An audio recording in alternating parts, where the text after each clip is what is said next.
Welcome, Dr. James Beckett, Sports Card Insights, here for another treat, Dueling Questions with Ken Capell. I don't even know. Ken, as you remember, was a lot of experience in insurance, longtime collector. And so we have some different intersection and connecting points. And we will see. As these episodes go, they are unscripted. And I don't know if he's going to be a tough guy or a pushover. So looking forward to Ken's questions. And I'm not sure what he thinks about mine, but I've got some good ones for him. Thanks, Topps, Panini, Upper Deck, Heritage Auctions, Huggins Scott Auctions, Mike Stadium Sports Cards, Burbank Sports Cards, ComC.com, and Beckett Media, Beckett Grading, Beckett Authentication. Ken, hit me with your best shot. All right. Right off the top, I want to hear about your almost with Beckett publications. You were the pioneer, you were the leader, you were everything. And then you got out when you felt the time was right. And it's been a while since you got out, probably about a good 15 years at this point. And you started doing your podcast about a year ago. So other than the podcast, which is phenomenal, what do you want to do now in your retirement? Is there anything that you look back and say, boy, I wish I would really like to get in on this or explore this a little bit? I think I'm a lifer for the hobby. And I'm just to give you a preview, my first question for you will also be dealing with post-retirement for you, Ken.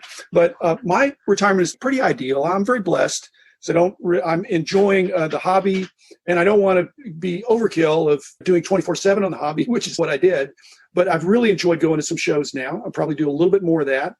And I'm really, the daily podcast, nobody else is really doing daily. So there's a commitment there, and it puts me in touch with interesting people and good topics. I'm not looking to escalate into another corporate gig or to be an employee or have an employee. On the other hand, to go to a few more shows. I was teed up to go to Toronto in May, and it got canceled. And so I was really looking forward to introducing that because that was one of my favorite shows from back in the day, Canadian National. So as for retirement for me and hobby to-do list, I'm tracking, and the podcast has been a lot of fun, more fun than I thought. That's great. You're happy. Yes. You do what you want to do, and you're doing it at your pace. I don't think there's anything better than that. So great answer. Thank you. Yeah, and it's been 15 years and 6 months and 7 days, but who's counting? It's just not exactly, but I'm just guessing on that. Okay, so my question for you is, because we talked about this before we got started, is that you're not that close to retirement age, but you're thinking about it. And so what is your ideal retirement? And you mentioned that the hobby was going to be a significant part of that. Yeah, I've been in and out of the hobby. My story goes very similar to most of the stories. When I got older, girls in school and college, they attracted me a little bit. But I've been back into it for quite a while now and really enjoying it. And over the last year or two, it's taken to a different level on what I'm doing. And because I'm getting that eye now for things, and I can distinguish things, what's good and what's bad. And I've been helping a lot of my friends too, and getting them back into the hobby. What I really love to do is come post, retirement time, if I've done everything right and I've got everything set up, I love to become like a full-time collector because I'm going to be young enough. And that means, but not a collector dealer. Collector/dealer. Yeah, maybe even going up to 3 shows a year. I love the Toronto shows and I love the National, and just to be able to build my supply and then go on, be able to buy. And even if I'm not able to even set up at those shows, which would be a dream, just every year hit those shows and take care of what I want to do and see the beautiful Toronto and wherever the National, Chicago, Atlantic City, wherever, and just be able to enjoy it and really give back a little bit as well. Okay, your turn. Thank you very much. Good answer. Okay. So back in the 70s, I've heard you mention it a lot of times. Back in the 70s, you used to go cross country, load up the station wagon and do some buys before you got into the publication. Was there ever anything, and I don't need explicit details, but ever anything that you saw that you had in your hand and you passed on it? And now coming back all these years later, or even maybe it was years ago, you look back and say, boy, I wish I had a redo. I wish I had a mulligan on that one because I would love to get that because I just have never seen it like that. Good question. See, I haven't had that exact question before. Basically, as far as mulligans or do-overs, my regret stories are more in the organized hobby where I didn't bid one more time, which might have won me some of these Grail cards, and maybe not. But so those are the regrets there. On the buying trips, the regrets were not. They were strategic. In other words, when somebody walks in with a bunch of cards, there's a little bit of a dance. What do you want for your cards? Well, what are you paying? What do you want? Well, what are you paying? And so you've got to come to an agreement. And almost all of that activity was before the price guides. So they weren't walking in with a price guide, whether it had my name on it or anybody else's. There just wasn't any real price reference. So the regrets I would have is that I missed out on things where and this is the weird thing, I either offered too little, which everybody could understand that, or too much. Because in the psychology of trying to buy a collection in the 70s, if you offered somebody a number that was bigger than what they thought, it made them think, oh, wait a minute, I didn't know they were worth that much. Maybe I'll just hold on to them. And there were 3 collections like that over the years that I can remember. And the problem was these were collections that were in really good condition, really fabulous condition. And so I believe I offered too much. And if you're driving through town and it wasn't a station wagon, it's actually an Oldsmobile Cutlass, which there used to be something called an Oldsmobile and a Cutlass, but it's a decent trunk. The collections were shoeboxes. You didn't need a station wagon. But so that's my bizarre lesson, that I offered too much. And they said, and like I said, it was in a different city. And I said, I'm only going to be here today. And they said, well, just think about it. That means no. So thank you for bringing me back to that horrible memory, Ken. I didn't strategically do it. Okay, so I'm not your boss, but when I heard you talk about your retirement, that sounded exciting to me. It also sounded very restrained. Most collectors would have trouble restraining themselves to only 3 conventions, only 3 big card shows. The Toronto, I get that. Both of them, May and November. The National, I get that. But most people would want to maybe go every other month. And so if I forced you to go to more than just those 3 shows, and you'd really enjoy it, what other shows might you add on? And I'm vicariously asking this for me, because I'm thinking, what if I wanted to go to 6 shows a year? Mm-hmm. I might go to 1 Toronto, definitely the National. What would be the other ones that you would consider? It's funny you would ask that, because just last night I had a conversation with a relative of mine, and I was saying I'd really like to come out to Dallas one time, visit him, and go see Rich Klein's show. Because I've heard him talk about it, and I've heard it on your podcast, and it is just, I'm like sitting there like gritting my teeth every time I hear you talk about it, because I want to get there. I want to get there. Yeah. And that would definitely be one. And I'm born and raised in New York. I'm out on Long Island, and I always hear about these great East Coast shows, but I've never actually been to one. So I think that would be something. And then maybe another one up in Toronto somewhere. I know that the Sports Expo happens twice a year, but there's so many up there. And me being primarily a hockey guy, that's where I want to go, and that's what I want to do. So I would say Toronto again, maybe another one up there, East Coast, and Rich Klein definitely. Rich is going to love it. Great answer, Ken. Okay, your turn again. Okay, so we know that you love baseball. You were a collector of baseball. You have your baseball card, which you're in a baseball uniform, and Clemente was your guy, or is your guy. So is there anything, if you were to say there's a number 2 that you look after? My number 1 is hockey. My number 2 is 70s, 80s baseball.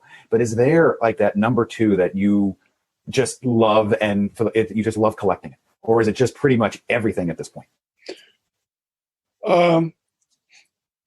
It always was everything. And so here's how I divide it up. Baseball was my first love. And I probably have more baseball cards than anything else, just from when I was a kid and collecting. Football is probably what I look at first when I go to a show, because I think football is a little bit, I won't say undervalued, but I just can find some not bargains, but just I have a good understanding of what I think value and future value will be in football. So the football is what I concentrate first on at a card show. And basketball is the sport that I watch the most in person and on TV and follow most closely, and probably played more as a kid. Hockey, so to complete it, I totally respect hockey because it has the most passionate collectors of all. And we had such a great team that I was part of and I led. But what I learned with hockey in being the boss of a company is that in so many of the things that I did, I was the boss and I knew more than the other people. In hockey, not true. I had to hire people that knew more than me. And I found that being a supervisor, a boss, a leader is different challenge when more than you've already done the job and more than them, as opposed to some sharp young guys in that case who knew a lot more than I did. And I learned a lot, and I love hockey. So that's my hedged answer there for you, Ken. Oh, I love it. I love it. Me and the sport and the collection of hockey is where I go all the time. Okay, my turn? Yes, your turn.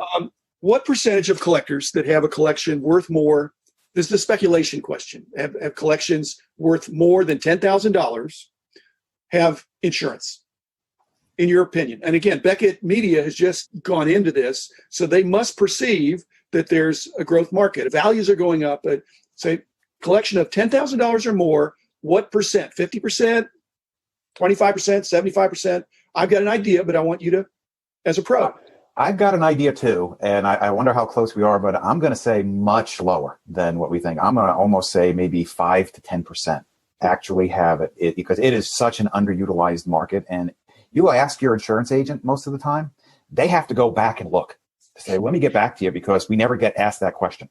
Yeah, I would bet any amount of money it's less than 25%. I think it's a reasonable bet that it's less than 10%.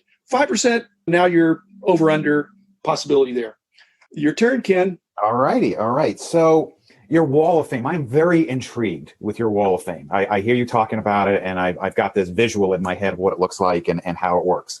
Was there anything there that maybe you had, and I don't need names, but somebody specific that you had on your wall of fame and due to one reason or another, either had to take them off or something that happened or in their life or something that you wanted to put on and said, this is probably not a good idea?